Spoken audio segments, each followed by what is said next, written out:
Welcome to Grapple Arts Radio.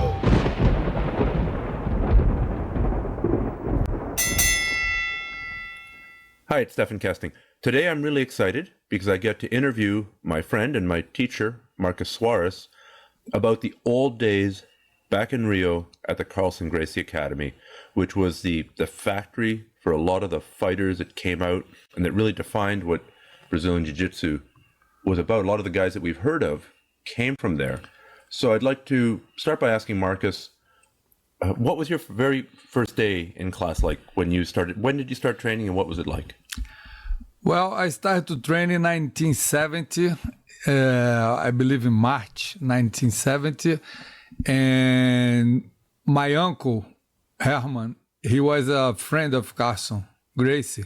So he brought me to the school, introduced me to Carlson to do one trial class.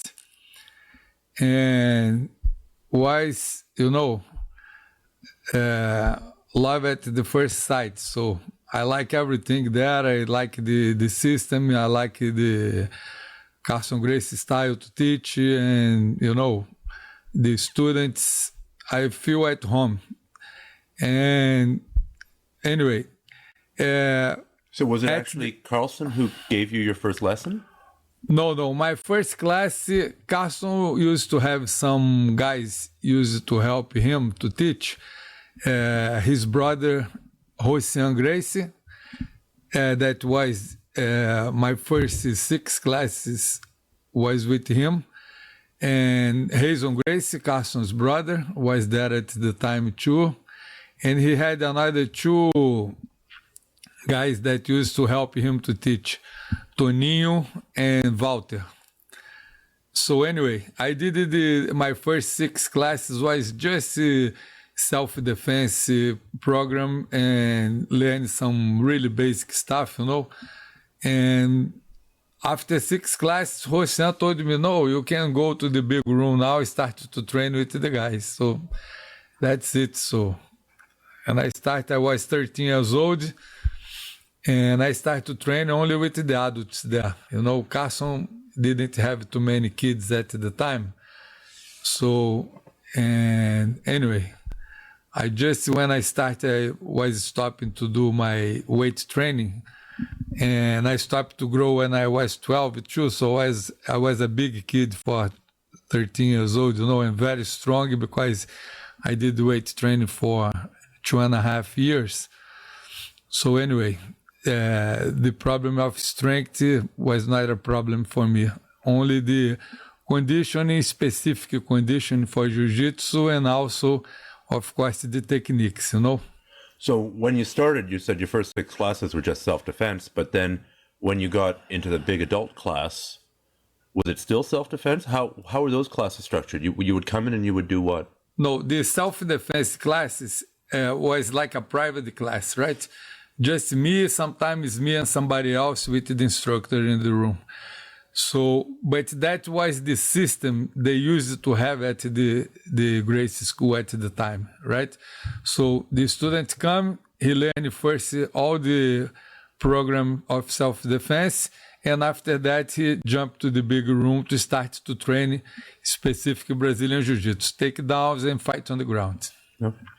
And so would there be a warm-up? Would you do exercises? Would you just come in, do some techniques, and then spar? Do you remember what the split was between sparring and technique training? No. The class was very relaxed. Everybody come. They do his own warm-up, Sometimes people show technique. Sometimes go training right away, And that's it. Okay. So the self-defense was just sort of your introduction, and then they never really touched on that again? They never did it again? Is it fair to say that, because at this time Carlson School was separate from Helios School? Yes. Did they emphasize more self-defense at Helios School? No, they teach the program for you. When you finish, you learn all the techniques. You start to practice the fight on the ground. That's it. Okay. Can you talk a little bit about the history of Carlson? I mean, he learned from Carlos, his father, and he learned from Helio, his uncle. Is that right? Yeah, Carlos was the oldest brother of the family, and he was the guy learning from Count Coma, right? From Mitsuo Maeda. Yeah. So anyway, Carlos is when he learned later on, he started to teach to his young brothers too, and Helio was the youngest one. So, but anyway, when they had the school in Brazil, one day I think so Carlos missed the class or came late, and Helio was there. He was watching the class, then he decided to take care of the class. So he teach for the students, was there at that day. And looks like he had a good talent to teach, so the students like. And from them, I think so he started to teach the class there. And Carlos started to take care more of the part of the food, he was studying the Gracie diet, about the Gracie diet and all the stuff, separated the foods in different groups, so he was spend a lot of time doing this and let Helio and the nephews and sons, take care of the school. Okay. From what I've read and trying to put it together, Carlos Gracie, the oldest brother who first learned from Maeda, he really only had a couple of years of training under Maeda before he split off and opened his own school. Do you know that era? Is that a little bit before that's before your time, obviously? Yeah, even my mother and my father was not born at that time, so I don't have an idea very well, how long he trained with Maeda, and I never had this kind of conversation with Carlson Gracie. And I met Carlos very briefly because, I used to see him at the tournaments, He was one guy, stayed more at home, he only used to come to the tournaments to prestigiate the tournaments and be there, so... To referee or... No, not to referee. He used to sit on the main table. Oh, guest of honor. Yes. Okay. So then when Carlson split off and opened his own school, did he open that by himself or did he open that with other people?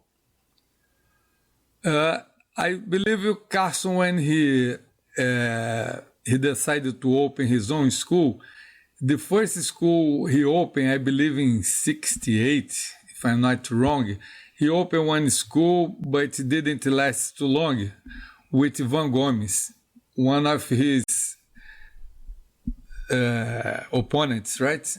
One guy fought him. They fought 3 times, 3 draws, and Carlson always said Ivan Gomes was a really tough guy, But anyway, they had this school together for a while, and I believe in 69, end of 68 or 69, Carlson opened his own school. And I started to train in 1970, so I was part of the first generation of the Carlson Gracie team. And then later, Carlson and Halls taught together, is that right? Yeah. Halls Gracie, the guy who's known as one of the best of all time. So in 1970, when I started, Carlson was located at Avenida Copacabana, 583. You still remember, eh? Yes. And in the middle of 1974, he moved to the other school at Figueiredo Magalhães, 414. So the school is still there, So when Carlson moved to this school at Figueiredo Magalhães, was when he started to split the club with Halls, because we used to have one big room, and on the bottom we had the secretary there, the for people register and all the stuff, right? And we had 2 rooms for private classes or, people warm up, something like that, you know. And Carson used to be in the main room every Tuesdays, Thursdays, and Saturdays, and Halls Gracie on the bottom. And Monday, Wednesday, and Friday, Halls go to the big room, and Carson stay on the bottom. So did you get to train with Halls? Did you know him? Oh yeah, of course I met Rawls, and you know, used to be a war when we used to have the trials to see who gonna represent, because at the time Carson didn't use his name for the school, right? So You mean to go to the tournament, to be the Yes. official representatives we for used to represent the Grace Academy, right? So anyway, each weight category only allowed to go 2 athletes. So and sometimes we have more than 10, even 20 guys in the same category, and only the 2 best was allowed to go to represent the team, you know. So but anyway, you win these internal tournaments there was 10 times harder than win the main competition that we were supposed to go later, you know. So it'd be Carlson students fighting Carlson students and Halls. Exactly. And we used to have a big rivalry, but friendly rivalry, you know. Okay. Was good. Do you agree? I've heard lots of people say that Halls was one of the absolute best fighters. Do you agree with that? What made him? Well, maybe another way of asking that: what made him great? What was good about him? Halls Gracie was a very creative fighter, you know. So he's the kind of guy, he fights on the mistakes of the opponent. He was not strong to do chokes, to do arm locks, to do this, to do that. He was good to catch the mistake of the opponent and take advantage to submit him with his own mistake, you know. So he was very good stand-up. He decided to be a professional fighter. He started training judo.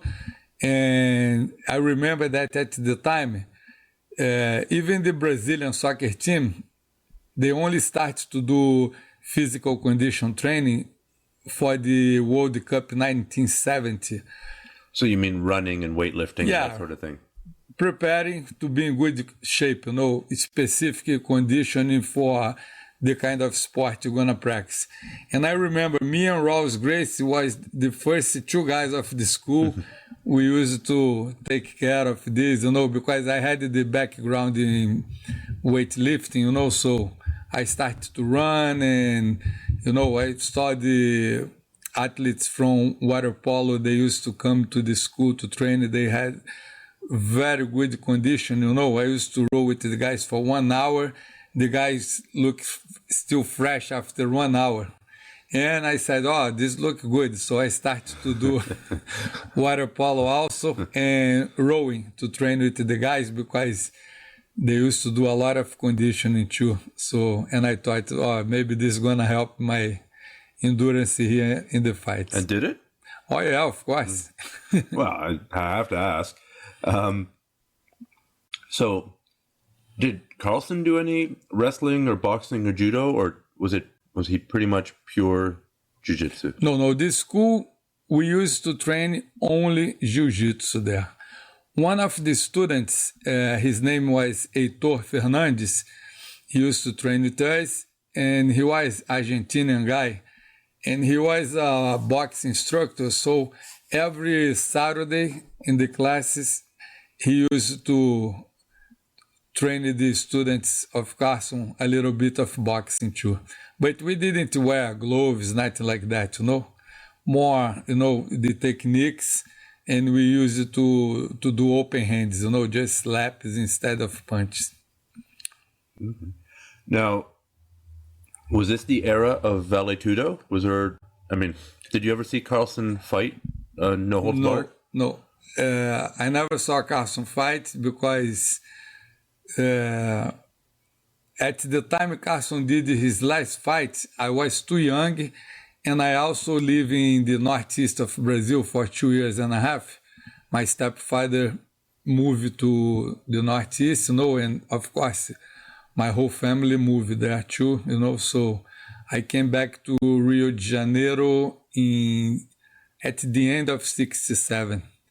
So I live in the northeast of Brazil from the middle of 64 to the end of 67. So when you were training in jiu-jitsu, was Vale Tudo or No Holds Barred a big part of why people wanted to do that? Why? No, when I started in 1970, the Vale Tudo was prohibited in Brazil. They started to have the first fights, I was retired already because I stopped to compete in 1981 because your life changed, so I started to do university and have a job and, some injuries also. So I decided to stop to compete. But they started the first Vale Tudos in Brazil, I believe it was in 1984. And when Rickson fought Zulu and started to have some fights, in 1991 we had this big challenge in Rio, Jiu-Jitsu against Luta Livre guys, so. And they start again after that in 93, I believe they started the UFC, Mm-hmm. And the thing starts to grow again all over the world, in Japan, North America, Brazil starts to have some tournaments again, and that's it. Well, what about challenge matches or guys coming in from the street, tough guys who wanted to try you guys out? Did that still happen, even though there was no formal Vale Tudo? Yeah, in the 70s, the two fight sports most popular in Brazil was judo and karate. Karate was kind of brand new thing in Brazil, so, human beings very curious, so they start to go to try karate and, some Japanese guys moved to Brazil. And one of them was a brother of the guy who used to organize the tournaments in Japan. And that's it, But anyway, Jiu-Jitsu was a more, for rich people, was a little bit maybe expensive for the average Brazilian person to pay for. Exactly, So anyway, but once in a while, people used to talk about Jiu-Jitsu and some guys come to the school just to challenge and try, And Castro used to lock the doors and put the challenges to fight against us, But we were not allowed to strike the guys,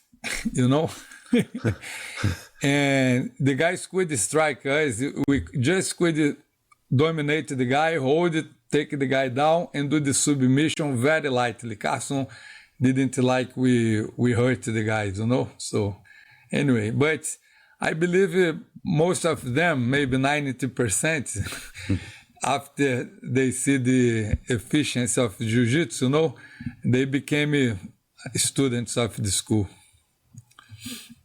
It definitely seems like there's a lot of times that students or opponents become students, and also the other way around. Students become opponents. I mean, some of Carlson's biggest fights were against former students of himself and of Helio. And yeah, so and that's the reason Carlson created the slang in Brazil. We call the creonte.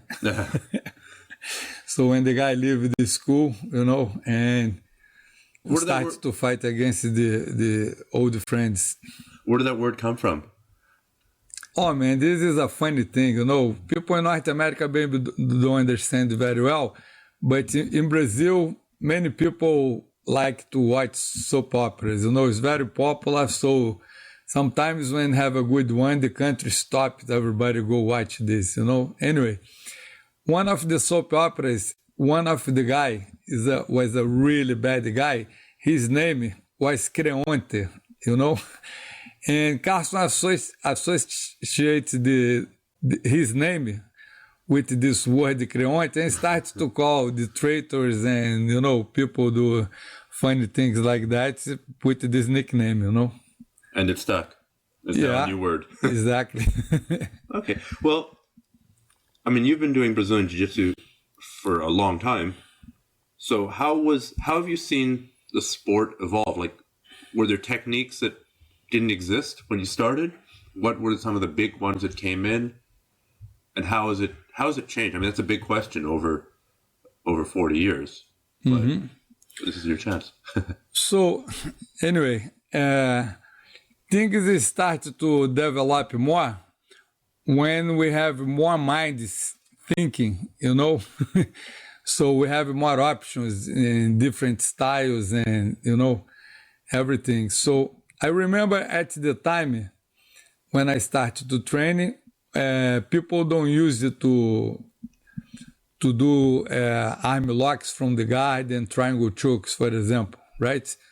Or either omoplatas and, some new stuff came a little later, So anyway, and it's good to be long time involved in the sport because you can follow the evolution of the sports, how the new things came and how you have to readaptate your techniques to pass the guard. For example, don't be vulnerable against the triangle chokes and arm locks from the guard and whatever, right? So these little changes is something funny that make people have more time, more experience in jiu-jitsu, the guys that follow the evolution of the sport, I think so they have more open mind to understand the jiu-jitsu a little better. So you're saying in 1970, there was no triangle choke. It's now almost the signature move of Brazilian Jiu-Jitsu.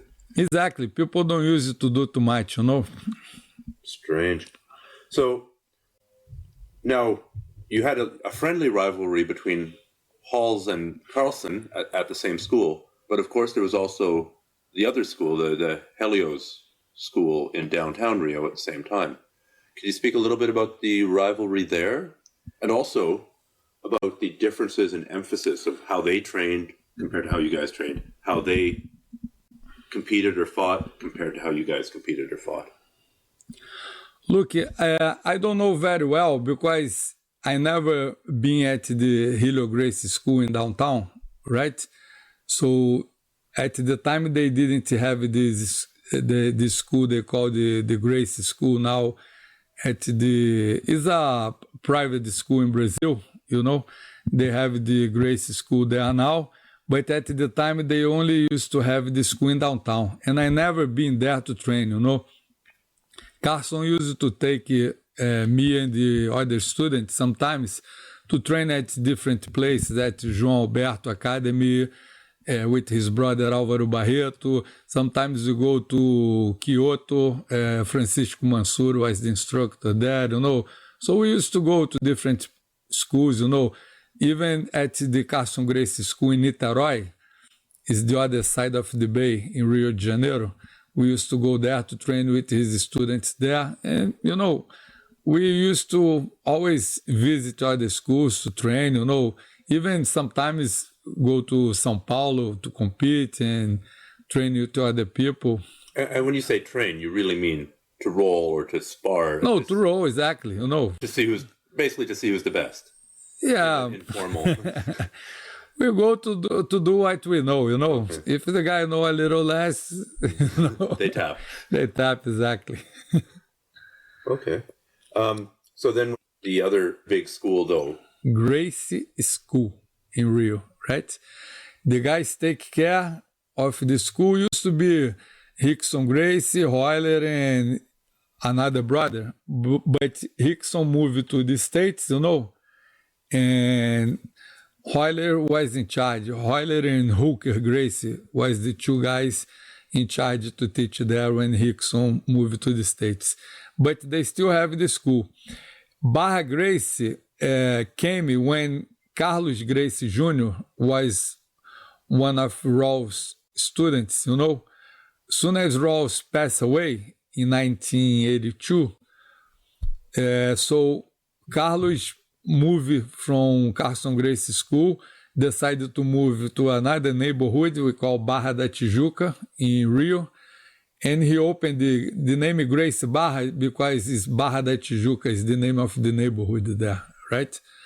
Just the location. Okay. So that's when it started Gracie Barra. Okay. So then, when you would meet the Gracie School and the Gracie Barra guys in tournament, was there a specific flavor? Like, could you tell who was from what school depending on how they were fighting?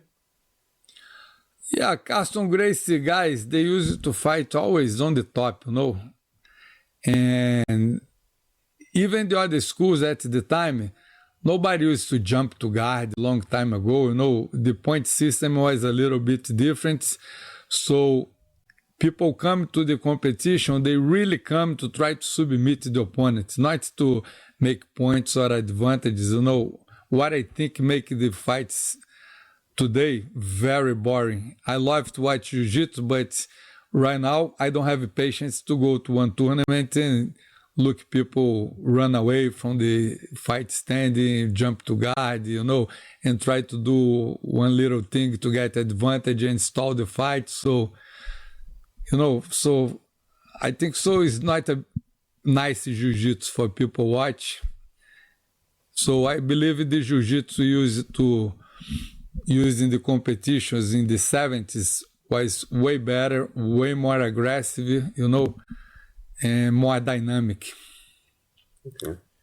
Now, a lot of the big names in Brazilian Jiu-Jitsu now, whether just in Jiu-Jitsu or also in MMA, came from Carlson students.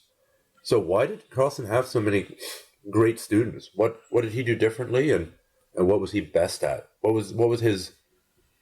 Why was he such a good teacher? Well, I think so. Carlson, he was one guy that he used to care a lot about the knowledge of his students, So what I've heard, I don't know because I didn't go to the other Gracie school to train, but I heard that they give more priority for better training only for the members of the family. So I don't know. And Carlson used to train his students, like everybody was his kids, Looks like everybody was Carlson Gracie's son. So he gave it total attention to everybody and tried to correct the mistakes we used to do, And I don't know, when you teach like that, I believe that you start to have a group with very good knowledge, Okay. Is my opinion. Okay. So then what happened in the big split when like Mario Sperry, Bustamante, Vitor Belfort, Laborio, there was a couple of years there where they all basically split off. No, this what happened, we are friends, everybody, So anyway, I believe in 96, Carlson was invited to move to the States to open school, 96 or 97, around that time, I believe it was 96 because I came to Canada in 97. And before I moved here to Vancouver, I stopped at his school in LA to teach some classes there, spend 5 days with him.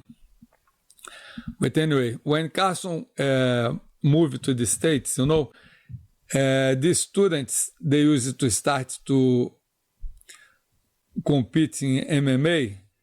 They felt a little bit disorientated because Carlson was not there anymore to help with the training, And anyway, Carlson said used to go back to Brazil when the time of the fight was coming closer to help the guys with the training, or if the guys want, go to LA and train at his school there, He would give total assistance for the fighters to help them to do a good show, So anyway, so after that was a little bit of a misunderstanding about the agreement, about the percentage of the purse of the fighters, something like that. So that's the reason they split, because Carson moved away and they felt he wasn't giving too much attention, something like that,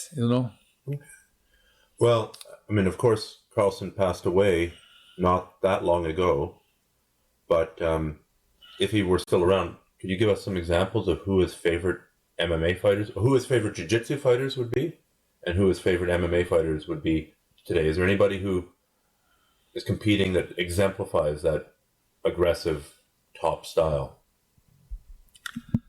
So in jiu-jitsu, Carson always talk about one of his students, old students, and he used to be my training partner too, Sergio Iris.